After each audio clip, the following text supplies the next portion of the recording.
Halo semuanya, kali ini kita akan membahas tentang tantangan pemimpin muda di era digital dan masa depan.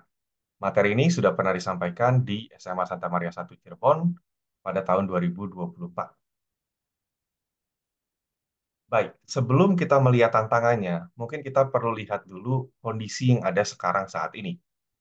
Jadi ada istilah yang digadang-gadang yang disebut dengan the Fourth Industrial Revolution. Ya, ini sebenarnya sudah booming beberapa tahun lalu. Tapi kalau di Indonesia, kalau mau jujur, sekarang revolusi industri 3.0 saja belum sempurna. Masih banyak yang kurang. Apa sih revolusi industri 3.0 dan 4.0 gitu ya? Kalau lihat di gambar bawah gitu ya. 4.0 itu artinya cyber physical systems. Artinya jadi di sini semua aktivitas kita itu akan terhubung dengan teknologi dan teknologi akan terintegrasi sempurna dengan kehidupan kita sehari-hari. Nah, kalau mundur sedikit gitu ya, ada yang namanya 3.0. 3.0 ini artinya berarti komputerisasi dan digitalisasi. Jadi kalau teman-teman lihat gitu ya, di Indonesia ya masih banyak gitu ya, sistem yang belum terkomputerisasi. Beberapa sistem mungkin masih manual gitu ya. Itulah sebabnya masalahnya di sini masih disebutkan bahwa revolusi industri 3 itu masih jauh dari selesai. Revolusi industri 4.0 itu berarti sistem fisik siber gitu ya. Ini banyaknya terkait dengan Internet of Things, AI, gitu ya, robot, data analitik. Mereka semua terintegrasi menjadi satu. Industri 4.0 tidak hanya mencakup produksi industri, tetapi juga mencakup semua aspek kehidupan. Nah, kalau teman-teman penasaran, kalau gitu 2.0 sama 1.0 apa sih? Bisa dilihat di bawah gitu ya. Jadi 2.0 itu sebenarnya ke arah electricity ya. Sedangkan kalau 1.0 itu ke arah mekaniknya. Begitu. Jadi ini tenaga air, lalu juga ada tenaga uap gitu ya. Nah, istilah lain lagi yang mungkin cukup booming adalah Society 5.0. Sebenarnya idenya mirip gitu ya. Jadi di sini semua teknologi adalah bagian dari manusia itu sendiri. Internet bukan hanya digunakan untuk sekedar berbagi informasi, melainkan juga untuk menjalani kehidupan. Jadi kalau lihat sini, ini ada gambarnya ya, kalau tertarik gitu ya, step by step dari Society 1.0 sampai 5.0 gitu ya. Jadi 1.0 itu zaman dulu banget ketika kita masih berburu, terus masuk ke agrikultur, industri, terus era informasi gitu ya. Nah, lalu informasi itu terintegrasi menjadi 5.0. Sama, ini juga istilahnya sebenarnya sudah muncul beberapa tahun lalu digadang-gadang gitu ya. Tapi ya memang kita masih perlu usaha ya untuk mencapai titik Society 5.0 ini. Nah, istilah lain lagi yang mungkin booming adalah digitalisasi. Kalau teman-teman lihat di sini, hampir semua hal sekarang sifatnya adalah digital, gitu ya. Apa sih digitalisasi? Ini adalah proses perubahan yang terjadi pada teknologi dari analog ke digital. Nah, industri biasanya mengandalkan teknologi tersebut. Contoh mungkin ya, kalau teman-teman lihat sekarang, sudah jarang banget ada koran fisik, ya. Jadi kalau dilihat dulu, banyak banget tuh yang langganan koran fisik, diantar ke rumah. Nggak tahu di zaman teman-teman masih kecil, eh, itu masih ada atau tidak, gitu ya. Jadi sekarang semua media-media berita itu berubah, beralih ke digital. Jadi mereka membuat pola subscription atau berlangganan, tapi untuk digital. Mereka tidak lagi ngeprint di kertas koran, gitu ya. Terus berikutnya lagi jual beli. Kalau mungkin teman-teman di 10 tahun lalu, 15 tahun lalu, itu rata-rata kita kalau jual beli, kita harus ke toko. Sekarang semua jadi lebih mudah. Ada platform-platform yang bisa diandalkan. Nah, seperti misalkan Tokopedia, Blibli, dan sebagainya. Bahkan kita juga bisa menjual sendiri gitu ya di Facebook Marketplace dan seterusnya. Jadi sekarang semuanya menjadi lebih mudah. Terus berikutnya lagi pengiriman informasi.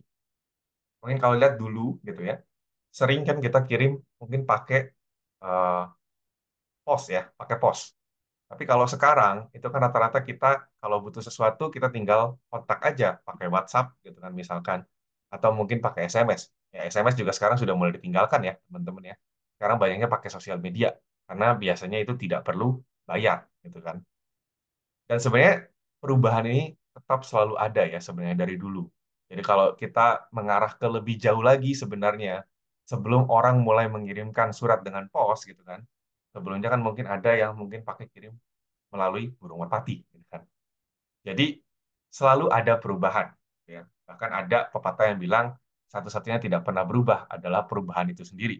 Jadi artinya selalu akan ada perubahan. Dan kita harus selalu adaptif. Kita harus selalu bisa untuk menghadapi perubahan yang ada. Nah, ini adalah beberapa core ya, core dari teknologi saat ini. Yang mungkin yang sangat digadang-gadang itu adalah AI atau kecerdasan buatan. Jadi di sini kalau teman-teman tahu mungkin ya ada ChatGPT, lalu juga mungkin ada yang namanya mobil pintar gitu ya, yang bisa menyetir sendiri gitu. Terus ada juga AI yang bisa membantu kita untuk merangkum secara otomatis. Itu semuanya lagi booming banget gitu. Terus ada juga Internet of Things.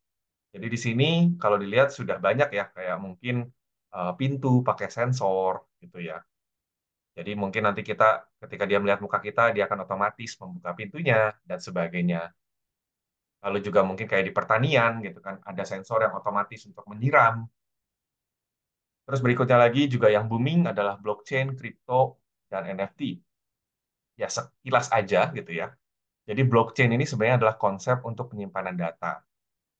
Nah, berbeda dengan penyimpanan data yang konvensional, yang zaman dulu, gitu ya.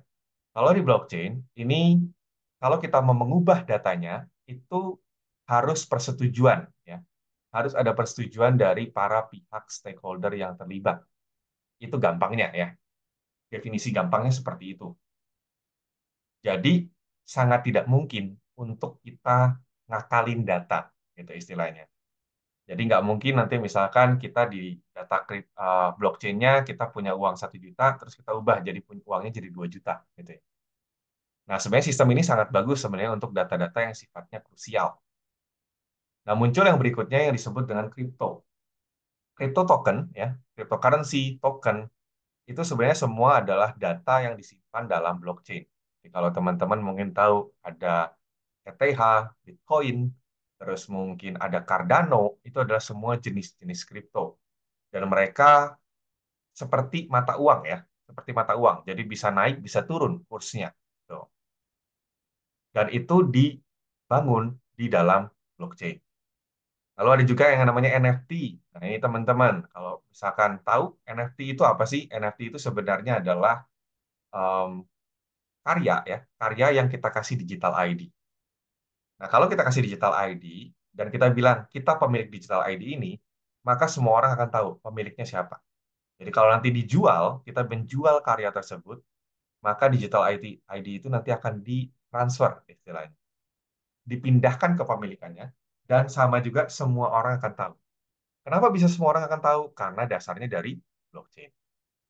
Tadi juga disebut ya, tentang kendaraan-kendaraan yang otonomous atau bisa nyetir sendiri. Memang kalau di Indonesia mungkin belum banyak ya, tapi kalau di luar negeri, di Amerika dan sebagainya itu sudah mulai umum ya. Dan mungkin juga karena tantangannya. Kalau dilihat tantangan kendaraan ya, jalanan di Indonesia itu kan unik ya istilahnya ya.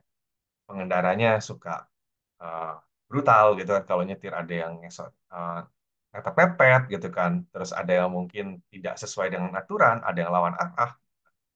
Kalau di luar mungkin itu lebih jarang. Terus juga bentuk jalanannya juga kan cukup kompleks ya di Indonesia itu.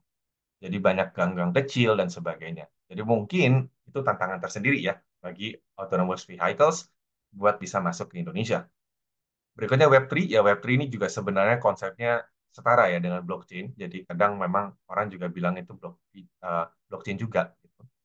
Lalu ada juga metaverse, ya, jadi kayak ada dunia lain gitu ya, dunia lain atau dunia digital ya, di mana kita bisa masuk ke sana.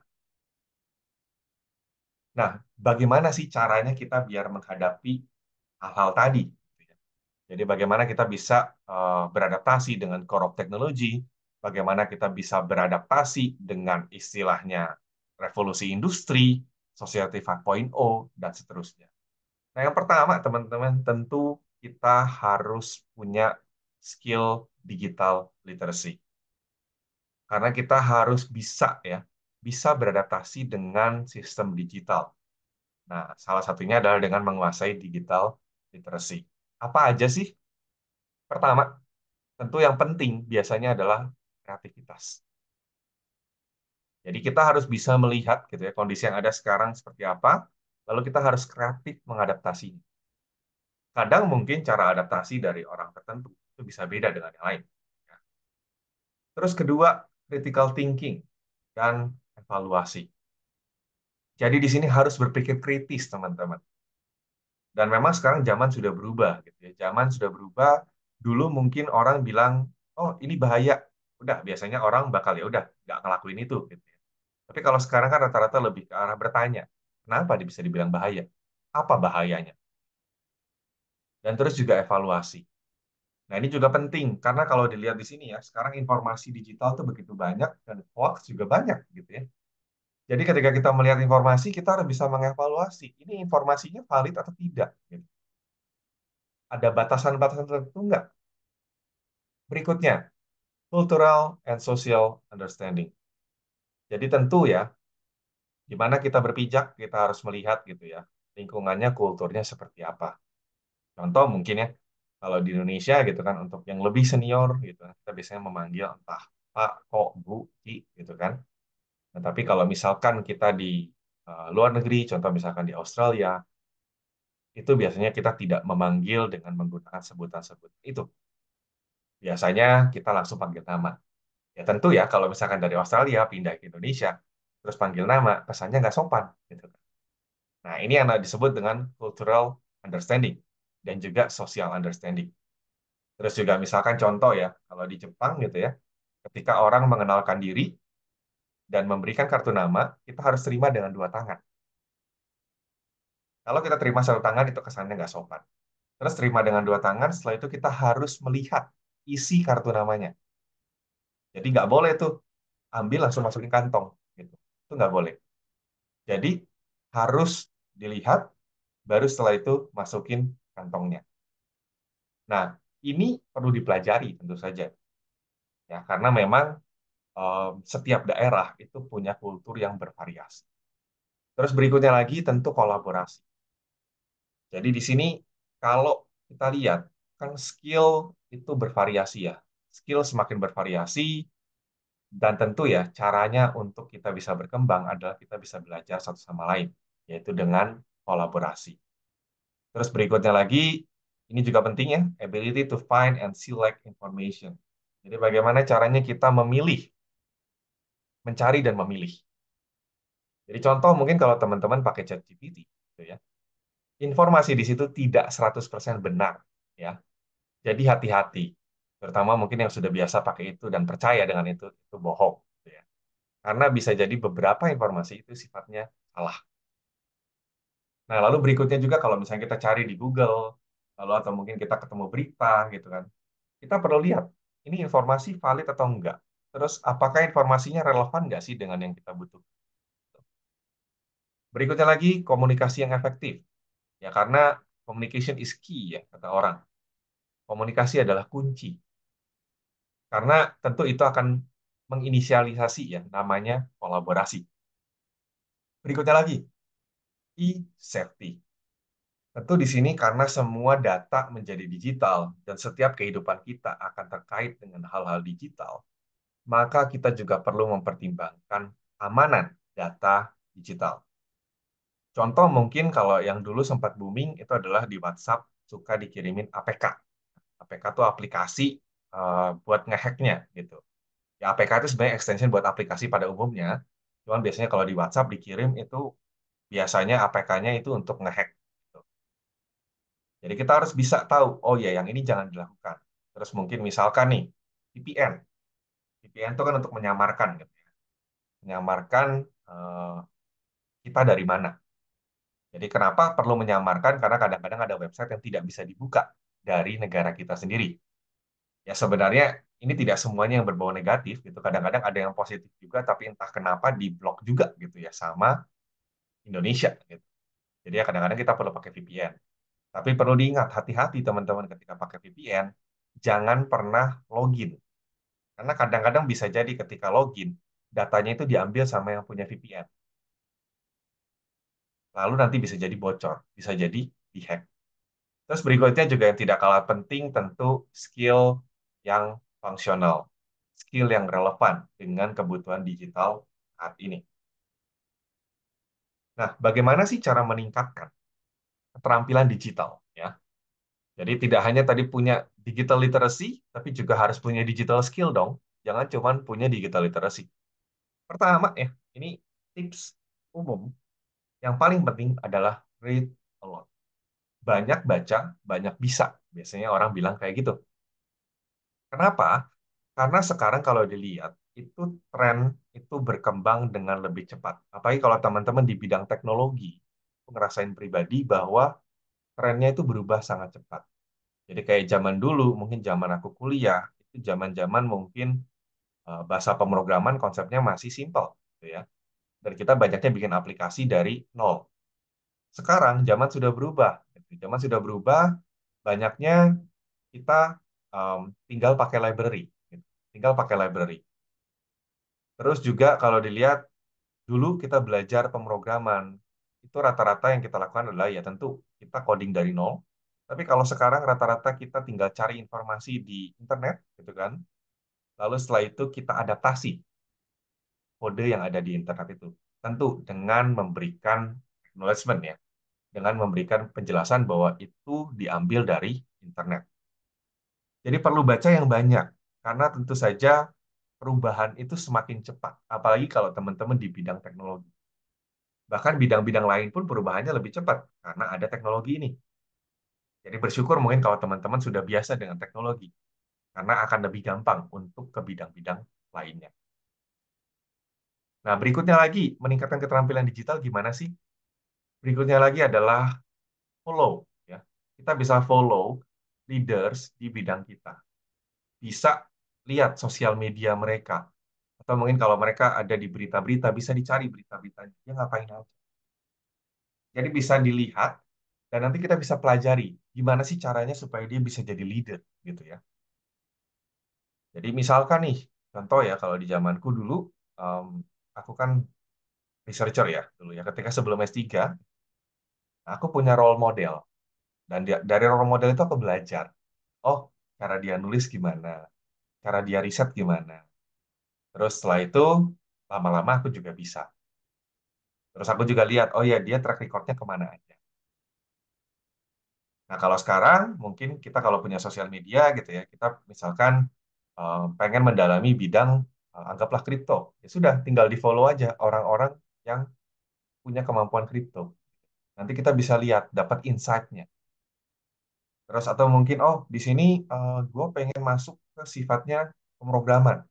Ya udah, follow aja orang-orang pemrograman. Nanti kan kita bisa ngerti, oh ya, insight-nya seperti apa sih sekarang, dan seterusnya. Yang ketiga, seek online credential. Apa sih online credentials? Ini biasanya sifatnya adalah kayak sertifikat. Jadi kita mengikuti kelas online, entah itu kelasnya mau pendek atau mau panjang, terserah gitu ya. Atau mungkin kita hanya sekedar mengikuti workshop. Jadi ada workshop-workshop yang sifatnya online. Tentu sebenarnya kalau ada yang onsite itu lebih baik. Tapi memang onsite itu masalahnya di mana? Biaya ke sananya. Apalagi kalau mungkin kita bukan di kota yang istilahnya eh, pusat ya, pusat untuk pelatihan. Jadi contoh misalkan di Bandung itu nggak terlalu banyak pelatihan. Pelatihan banyaknya ada di Jakarta atau di Jogja. Nah, jadinya kan lebih susah. Makanya kita paling aman kita pakai online kredensial. Karena online ini gratis biasanya, ya, tidak makan biaya. Lalu juga kita bisa ambil di mana saja dan kapanpun. Nah, online kredensial ini gunanya buat apa? Tentu pertama yang paling penting adalah untuk mengembangkan skill kita. Dan yang kedua tentu ini juga menjadi CV, menjadi riwayat teman-teman. Jadi nanti ketika apply kerjaan, teman-teman bisa bilang, oh ya saya udah pernah ngambil sertifikasi A, B, C, D, E. Oh saya udah pernah ikut workshop. X, Y, Z. Itu tentu akan membantu. Jadi kalau misalnya ada dua kandidat gitu ya, yang satu punya online kredensial, yang satu enggak, tapi sama-sama mereka bisa bilang, oh mereka jago tentang data science, tentu yang diambil yang punya online kredensial. Gitu. Tentu ya online kredensialnya juga harus dilihat ya, dari mana. Jadi kalau misalkan kayak Coursera, um, Amazon, itu mungkin cukup kredibel. Tapi mungkin kalau yang tidak terlalu kredibel, ya mungkin ya dipertimbangkan lah, apakah mau diambil atau tidak. Berikutnya, diversify your skill. Jadi kalau kita lihat sekarang, itu ilmu pengetahuan berkembang banyak banget. Apalagi kalau di teknologi. Di teknologi itu banyak banget. Contoh bahasa pemrograman itu sekarang udah banyak banget variasinya. Dan tentu sebenarnya bisa aja kita fokus di satu bidang, di satu titik spesifik. Misalkan nih, oh saya jago bahasa pemrograman A.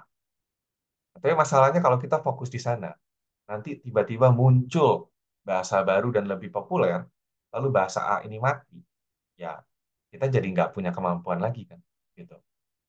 Jadi penting untuk diversify your skill, selalu berani untuk mencoba hal baru, jangan terpaku di hal tertentu aja. Gitu ya.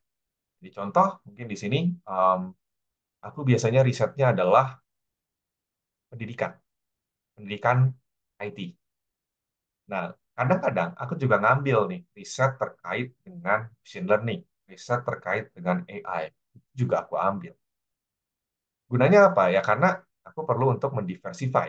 Ya, kalau nanti misalkan di masa depan, anggaplah pendidikan IT, mungkin misalkan risetnya tidak terlalu bergerak cepat, mungkin aku bisa pindah ke bidang riset yang lain. Jadi itu yang namanya diversify your skill. Dan tentu skill ini tidak hanya skill teknis ya sebenarnya, tapi juga soft skill. Jadi sekarang karena apa ya, persaingan semakin ketat, maka kita juga perlu kemampuan soft skill. Kita juga perlu tahu gimana caranya ngomong sama orang, gimana caranya menyampaikan, gitu ya. Gimana caranya bernegosiasi, gimana caranya mengambil keputusan. Mengambil keputusan yang bisa memfasilitasi banyak kebutuhan. Bukan yang menyenangkan semua orang ya. Hati-hati, karena kalau menyenangkan semua orang, ya bisa jadi itu bukan keputusan terbaik. Berikutnya, tentu juga penting untuk bergabung ya ke professional organization. Jadi baik nih kalau misalnya teman-teman bisa lihat organisasi-organisasi profesional di sekitar gitu kan dan mencoba bergabung. Nah, mungkin kalau teman-teman masih di level SMA atau mungkin masih di level awal kuliah, mungkin nggak perlu ke profesional, tapi bisa cari aja komunitas-komunitas sesuai dengan kesukaan teman-teman. Misalkan, anggaplah ya, biasanya kalau blockchain itu contohnya ada komunitas tersendiri. Gabunglah di sana.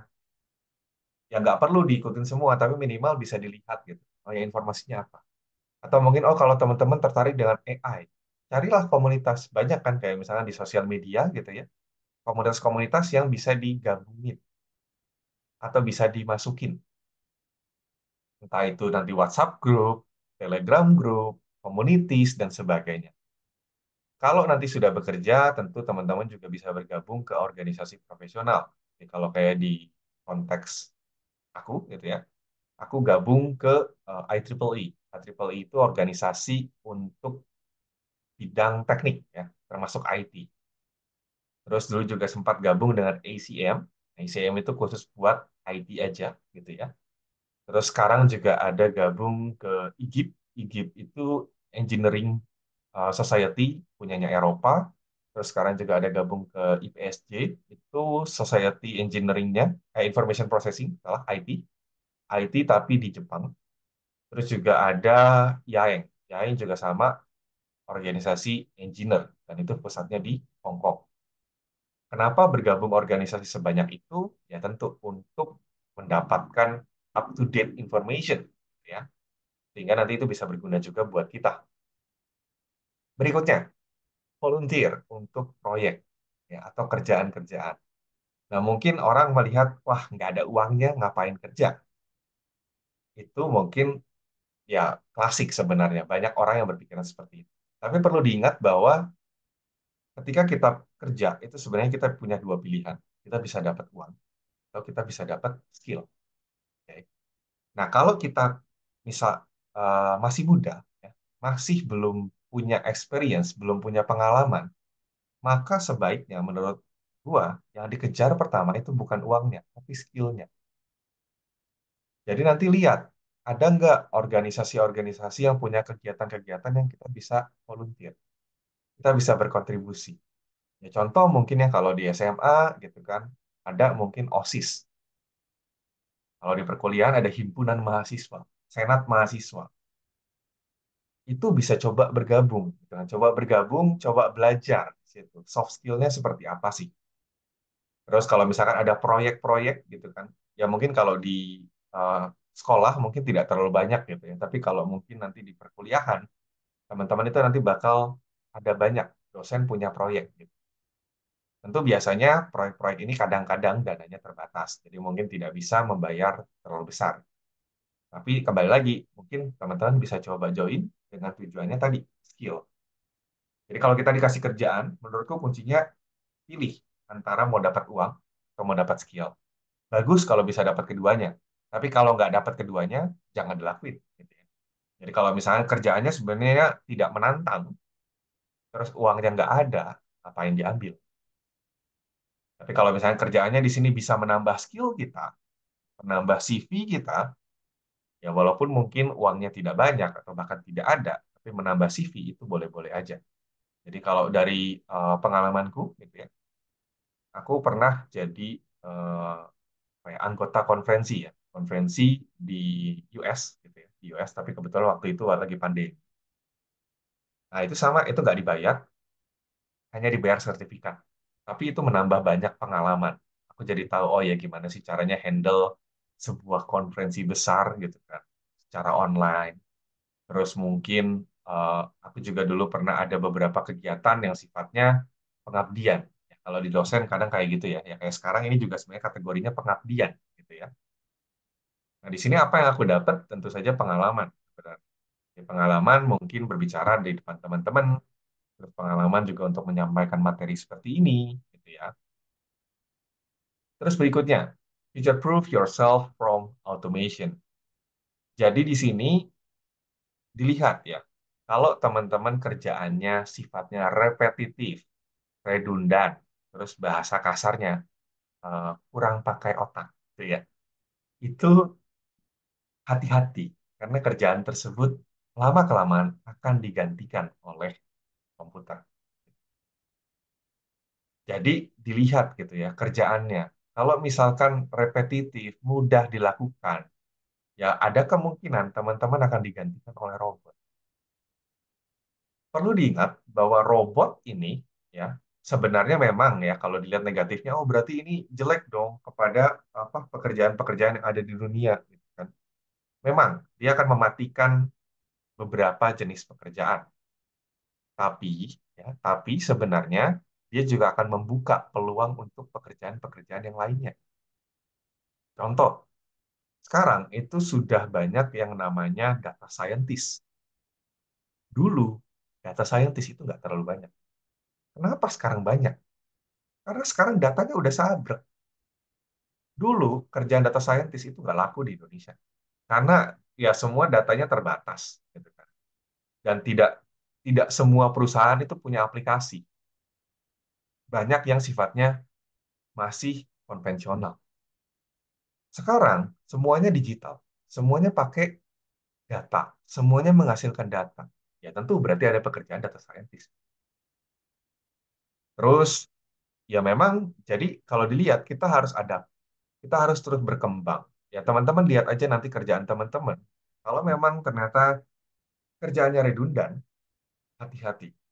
Hati-hati, perlu segera cari alternatif. Karena ya tadi ya digital ini berkembang sangat cepat. Kalau kita tidak bisa adaptif, bahaya. Berikutnya, master ecosystem rather than technologies. Jadi di sini memang ya tadi teknologi itu banyak banget dan teknologi ini mungkin harus dipelajari ya tentu ya. Karena mau tidak mau ya, mau tidak mau kadang kita memang perlu ngerti teknis. Karena kalau enggak mungkin walaupun kita anggaplah CEO gitu ya, kita perlu tahu teknis. Karena kalau enggak kita akan dibodoh sama orang teknisnya. Nah, berikutnya, yang penting lagi tentu adalah kita harus menguasai ekosistemnya. Jadi contoh ya, kalau sekarang programmer, itu rata-rata mereka harus tahu ekosistem pengembangannya. Programmer yang mengerti ekosistem pengembangannya itu akan digaji lebih besar biasanya. Karena mereka mengerti semuanya, gitu ya, secara general, walaupun memang tidak spesifik. Dibanding dengan mungkin yang hanya mengerti, oh saya hanya mengerti untuk tampilan depan aja. Oh saya mengerti hanya untuk yang database aja. Ya betul, sebenarnya pekerjaan seperti itu juga tidak masalah. Ya, masih ada juga. Tapi walaupun kita pekerjaannya sebagai misalnya tadi, saya hanya di depan aja, terus saya hanya database aja, ada baiknya juga tetap kita mengerti ekosistemnya. Supaya apa? Supaya tentu jadi nilai tambah kita. Jadi kita tidak hanya sekedar diperintah, tapi kita juga bisa memberi masukan terhadap sistem yang kita kembangkan. Berikutnya, fokus on design and innovation. Jadi sekarang tentu ya, banyak hal yang mungkin orang bilang, oh inovasinya sekarang udah banyak. Betul. Tapi sebenarnya inovasi itu kan terus berkembang. Dan inovasi ini adalah hal yang sebenarnya tidak bisa diotomatisasi. Sampai sekarang, sulit. Sulit bagi AI, misalkan, untuk bikin inovasi. Nggak bisa. Mereka hanya bisa membuat yang sudah pernah diidekan oleh manusia. Jadi kalau inovasi ini masih hal yang langka. Dan tentu kalau kita punya kemampuan berinovasi yang baik dan mendesain sistem yang baik, tentu kita nggak akan kehilangan pekerjaan. Kita pasti bisa beradaptasi dengan teknologi digital yang ada pada saat itu. Berikutnya, develop critical thinking. Jadi di sini ketika seseorang menyampaikan sesuatu, termasuk di sini gua menyampaikan sesuatu, jangan dipercaya 100%. Gitu ya. Dilihat, yang positif boleh diambil, yang mungkin meragukan jangan dipercaya, yang jelek jangan ditiru. Gitu kan. Nah, critical thinking skills ini sebenarnya punya 5 komponen. Pertama, adalah yang disebut yang namanya problem solving. Jadi ketika kita dikasih masalah, kita harus punya kemampuan untuk menyelesaikannya. Gimana sih setidaknya untuk menyelesaikan masalah ini? Tenang aja, memang ini perlu dilatih. Dan jangan takut kalau misalnya pertama kali ngelihat masalah, kayaknya nggak bisa diselesaikan. Itu wajar. Namanya juga manusia, dan manusia itu berkembang. Jadi pelan-pelan, lihat dulu masalahnya. Mungkin sekarang dapat gambaran kasarnya, dan nanti besok dipikirkan lagi. Dan itu yang aku lakuin. Jadi aku di sini kemarin kan sempat S3 juga, kan. Tiga, riset yang aku lakuin itu pertama pertama kali dipikirin itu masih draft banget, masih kasar banget. Tapi seiring dengan dipikirkan terus-menerus lama-lama jadi lebih detail, lama-lama jadi lebih. Jadi aku juga kalau ketemu masalah gitu ya, kalau masalahnya besar, ya udah minimal dipikirin dulu aja solusi singkatnya. Setelah solusi singkat, nanti baru dilihat dari solusi singkat itu kita bisa berangkat kemana. Berikutnya tentu adalah decision making. Jadi tentu kita kalau mungkin mau bertahan dengan dunia digital yang berkembang sangat cepat ini, salah satu hal yang tidak bisa atau belum bisa ya, paling tidak belum bisa digantikan oleh AI adalah decision making. AI itu biasanya mentok-mentok mereka hanya dikasih decision making untuk hal-hal yang sifatnya sepele. Tapi kalau yang sifatnya krusial, itu masih tetap bantuan manusia. Contoh aja sekarang paling gampang gitu ya, nyontek. Mungkin ada sistem yang bisa mendeteksi mahasiswa nyontek. Yang kalau di perkuliahan ada namanya Turnitin. Tapi tetap hasilnya perlu dilihat sama dosennya. Dosennya perlu tahu, perlu ngecek ini memang benar-benar nyontek atau enggak. Karena AI tidak mempertimbangkan semua hal. Sistem otomatisasi tidak mempertimbangkan semua hal. Ya, Turnitin memang sebagian besar bukan AI, tapi itu juga sama konsepnya. Jadi kita tidak bisa eh, menyerahkan pengambilan keputusan itu kepada otomatisasi. Berikutnya lagi adalah analisis. Jadi dari data yang ada, bagaimana kita bisa mengambil kesimpulan. tentu jangan sampai ada lompatan logika, alias mengambil kesimpulan yang sifatnya nggak nyambung. Contoh nih ya, teman-teman. Misalkan nih, hari ini hujan, ya. Hari ini hujan, terus misalkan kita bilang bahwa eh, harga makanan naik. Nggak bisa tuh kita nyimpulin, karena hari ini hujan, maka hari ini harga makanan naik. Belum tentu. Banyak faktor kan yang terlibat. Tapi kalau kita bilang, karena langit mendung, maka hari hujan, itu make sense. Kan? Nah, itu kemampuan analisis. Nah, nanti kita juga bisa juga masuk ke reasoning. Ya. Jadi bagaimana kita menjelaskan kenapa kita memilih hal tersebut. Contoh, kenapa sih kita mungkin dulu pas pandemi kita milih kelasnya online? Kenapa sekarang nggak online lagi? Harus bisa dijelaskan. Misalkan, oh karena dulu ya penyakit COVID-19 itu kan sifatnya menyebar ya, menyebar lewat udara. Kalau kita onsite, tentu akan semua kena. Terus sekarang kenapa sih nggak online? Karena memang kalau dilihat interaksi kelas online itu jauh lebih sedikit ketimbang interaksi kelas onsite.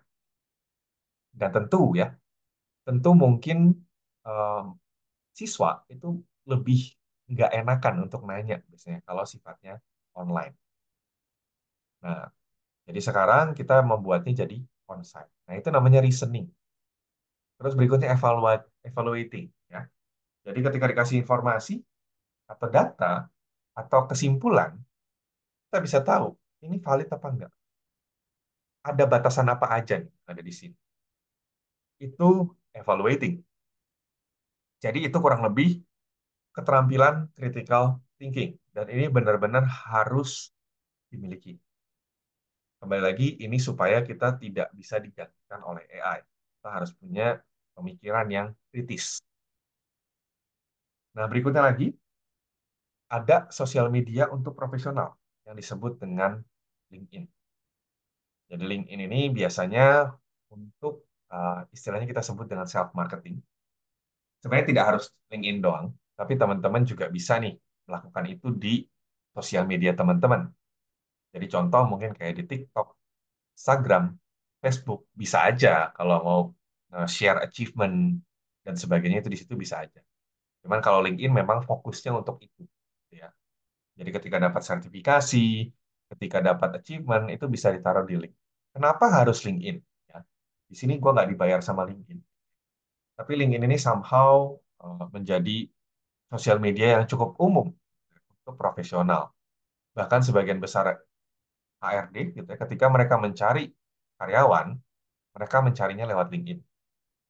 Ada juga yang sifatnya eh, mereka melihat LinkedIn profile untuk tahu nih dasarnya seperti apa sih orang ini.